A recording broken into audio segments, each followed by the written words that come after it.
रात को आई थी बच्चों की बुआ जी और कह रही थी कि भाई बच्चों को लेके आना। फिर क्या था, हम चल पड़े बैग वैग पैक करके बच्चों को बुआ जी के घर ले जाने के लिए। यहाँ दोनों बेटियाँ बहुत खुश थी। रास्ते में मौसम हो रहा था बहुत ही खूबसूरत, चारों तरफ बादल छाए हुए थे और हम पहुँच गए घर। बच्ची ने खोला यहाँ पर गेट और देखो एंट्री, कितना दोनों तरफ कितना खूबसूरत नज़ारा है। बुआ जी बच्चों का बेसब्री से इंतज़ार कर रही थी। उन्होंने तो आते ही गन्नू को गोदी में ले लिया। हम लाए थे उनके लिए कचौरी। बड़ी बुआ जी भी आ गई और उनको गोदी में थमा के मैं निकल पड़ी भाई गाँव की सैर पे। फिर क्या था, यहाँ बकरियों को देखा। यहाँ पर मैंने नींबू के पेड़, मूंगफली के खेत और बाजरे वगैरह सबको मैं अच्छे से देख रही थी। भाई मन ही नहीं भर रहा था।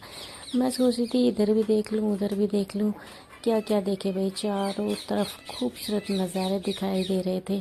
भाई गाँव की तो बात ही अलग होती है, क्योंकि हर तरफ है ना प्रकृति की खूबसूरती दिखाई देती है। साथ साथ पक्षियों की चहचहाहट, शांत वातावरण और पॉल्यूशन तो जीरो होता है यहाँ पर। गन्नू भी अपनी बाजी के आगे यहाँ पर आके बहुत ही खुश था।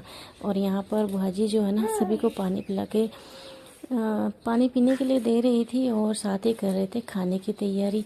अब यहाँ पे लाइट आ नहीं रही थी क्योंकि बारिश आ रही थी, तो वो यहाँ पर उसको पंखे की हवा नहीं थी तो कागज़ से कर रही थी। यहाँ पर हो गया हमारा दाल बाटी चूरमा, खाना तैयार।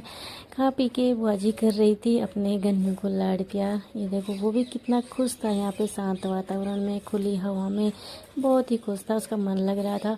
उसकी छोटी बुआजी देखो यहाँ पर कर रही थी खाने के बाद बर्तनों को साफ़। उसके बाद मैं निकल पड़ी, भाई देख लिया जाए बाजरे वाजरे के खेत कैसे हैं।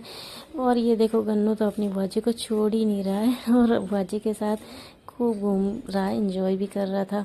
बाजरे की फसल यहाँ पे बड़ी हो चुकी है और यहाँ पे मैंने पिया पानी। पानी इतना अच्छा था कि भाई मन ही नहीं भर रहा था।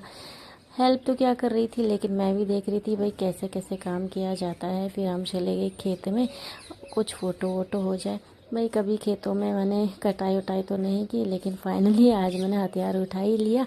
उसके बाद हम यहाँ ननद और भाभी यहाँ पर घूमने लगे, थोड़े से फ़ोटो वगैरह खिंचवाए, एंजॉय करने लगे। भाई आज तो मज़ा ही आ गया, बारिश होने लगी और ये देखो कितना सुंदर नज़ारा हो गया। फिर आ गया टाइम जाने का, लेकिन जाने का मन ही नहीं कर रहा था। और देखो कितना खूबसूरत बारिश यहाँ पे हो रही थी, बहुत ही सुंदर। आते टाइम गन्नू तो सो गया। जा रहे थे जब भी बारिश, और आ रहे थे तभी भी बारिश हो